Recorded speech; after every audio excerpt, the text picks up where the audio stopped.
y'all, welcome back to Rubetues TV. Today is my video on cooking, and I promised you guys in my mukbang video that I'd be sharing some keto recipes. So today we're doing seared pork chops, and then I'm gonna smother them in a heavy cream sauce that has sun-dried tomatoes, spinach, Parmesan cheese, and of course it's going to be seasoned to the gods. So we're going to pair that with a side of cauliflower, and let me show you what I have going on. Okay, so here are my seasonings that I'll probably be using throughout the entire recipe. I'm probably gonna season my cauliflower differently, but I'll show you. This is what's gonna go on the pork chops. I've already washed and dried these pork chops. Or washed, cleaned them off, whatever. All right, so then I got my heavy whipping cream, my butter, Parmesan cheese. That's what's gonna make my sauce. Super simple, can't wait to show you. So I'm gonna cook some cauliflower.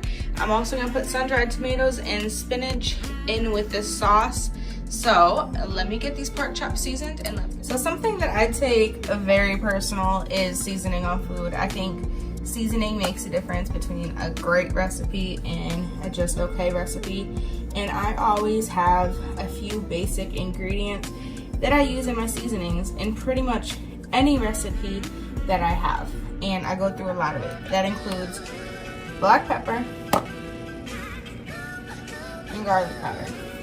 These are the first two seasonings that I reach for and put on anything. I do not use salt in my cooking.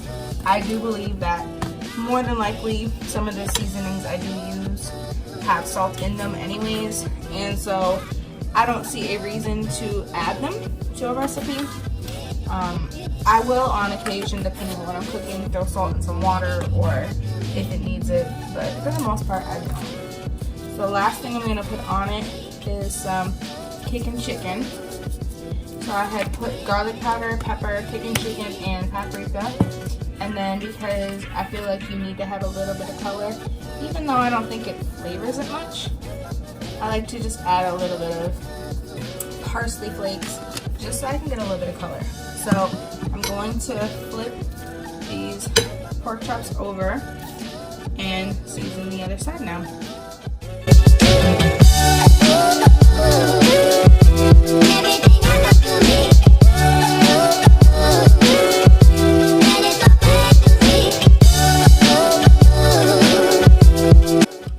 While this seasoning sits on these pork chops for a few minutes, we're gonna go over here.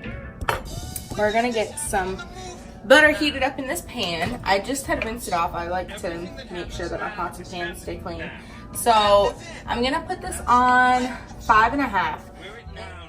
And my cauliflower, which I don't know why I didn't tell you the seasoning was this earlier, but I ended up putting some black pepper, some garlic powder, some paprika, and some conies. And that's it.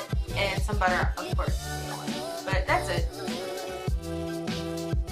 Okay, welcome back. So this pan is actually starting to heat up now, and you can tell, well, I know there was some water droplets still left on it from when I rinsed off the pan, and so those are gone now, and it's starting to pop a little bit. I don't really know how to describe that. So what I'm gonna do to know how hot I actually have it is, this is about a tablespoon of butter. See how quickly that's melting? Now, this is not where I want it to be, but this is about perfect to get the pork chops in there. I don't want this butter to burn, so I'm just gonna put this much in for now.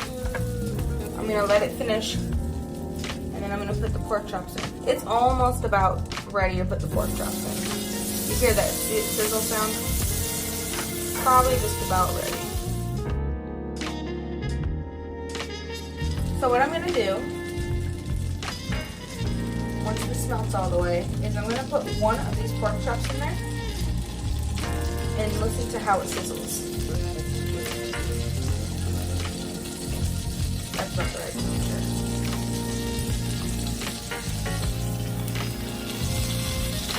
The butter is sizzling, the meat's not yet. For it to sear, I usually do between a 5 and a 6. These are not super thin cut pork chops, so I'm probably gonna leave this at like a 5.5 to cook it. And I'm gonna flip it a few times. So this is actually ready. I don't know if you can see the butter is burnt a little bit or changed color just a little bit. It's cooked. I'm just gonna put the other pork chop in there.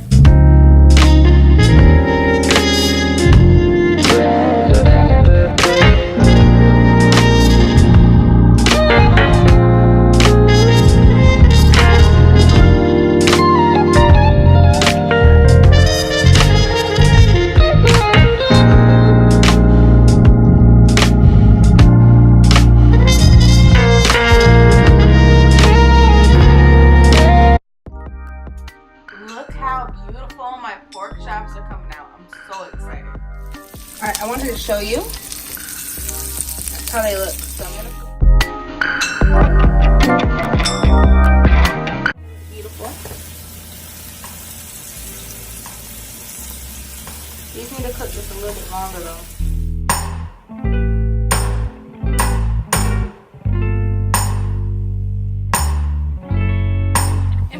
After I cook the pork chops off, I'm putting it on a low heat, okay, to not burn the butter. So these are done. I made sure to check the larger one by cutting it and the smaller one. They're about the same size. These are all done. I'm gonna let them sit so their juices can savor and they stay juicy. We're gonna stir these and then work on our sauce. This sauce is very easy. I'm gonna put the heat on 3. That is medium low heat. Or low medium heat. It's like right in the middle. This sauce is super, super, super easy. So I'm gonna start off by putting some more butter in it.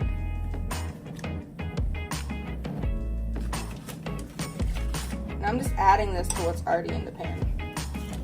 So the idea behind keto, as we've discussed, and I know this is not organic Kerrygold butter for those who are keto purists, but is high fat, moderate protein, and then low carb.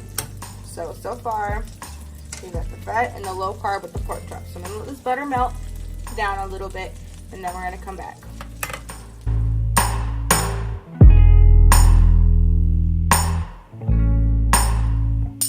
I'm gonna stir this around just so that what was in there doesn't burn, and that the new flavors can pair up with it nicely.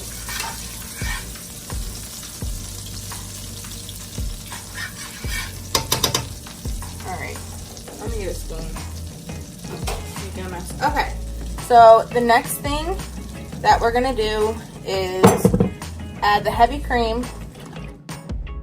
The next part of this recipe is the making of the actual Tuscan sauce for the pork chops. And it's very simple. I use the melted butter in the pan and I slowly add a little bit of heavy cream. And I only do a little bit at a time so I can temper it. Because of the heat and the cream, it can curdle it. So if you go slowly and you slowly introduce the cream, it'll prevent it. The cream allows for the sauce to be thick, whereas in a roux, you would use the butter and flour, and you could add a milk or a water afterwards, but the heavy cream takes the place of that. So I let that sit for a minute. You can see that the fat rises to the top, and then after that, I'm just going to add the Parmesan cheese. With cheese in a sauce, you need to try to get away with as little as possible. Using too much can make it clumpy and not creamy. So you need to get it to your desired consistency. And I'm only adding little by little until I get it where I want it. I'm allowing it to melt in between each time you putting it in there until I get to the consistency I like it.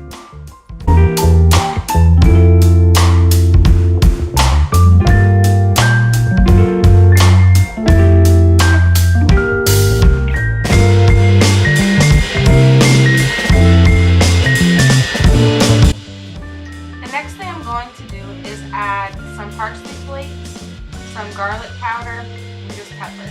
This is all I'm putting in the seasoning for my sauce. I already have the seasonings from the drippings in the pan. And then the pork chops going back in the sauce will add additional seasonings. The next thing I'm going to do is take out my sun-dried tomatoes and put them into the sauce. And then my chopped spinach.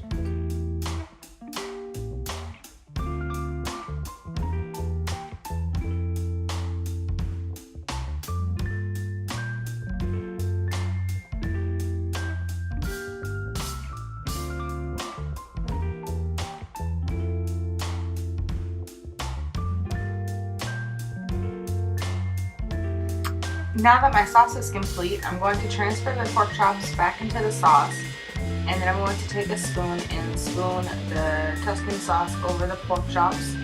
Let that cook for a few minutes and then flip them over and do the same thing.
Okay, y'all, I just wanted to give you a look at how the meal came out.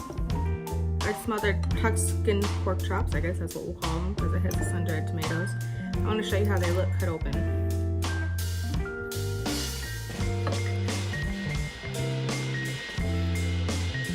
See, they're perfectly cooked and tender on the inside. Now let's try it like that. Don't mind my dog in the background, he won't leave me alone. Let me show you how good this looks though. See the spinach, sun-dried tomato.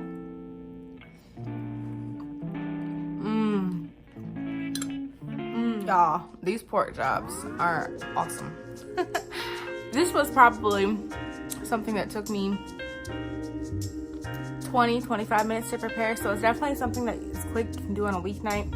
It doesn't involve a lot of ingredients or a lot of fancy steps. So I can definitely leave in the description box below, oh my gosh, my nails look so bad, what I used, and then the ingredients I used at least, and then the basic idea behind it. So if you like this video, give it a big old thumbs up and support your girl. If you are new to this channel, hey, welcome to Rubetues TV, or welcome back, or sorry to see you go. But please subscribe on your way out, hit that thumbs up and that notification bell so you know when I'm posting videos. This is something that's going to be enough for 2 meals for me. I have a keto casserole in the refrigerator that I need to finish eating, and then I'll be cooking again probably, let's see, today is Wednesday. Probably again Saturday, I'm gonna cook again, and I'll come up with another really good recipe. So I really hope you enjoy this. I really hope you're liking this whole keto series and you keep following me. Have a blessed day. Bye guys.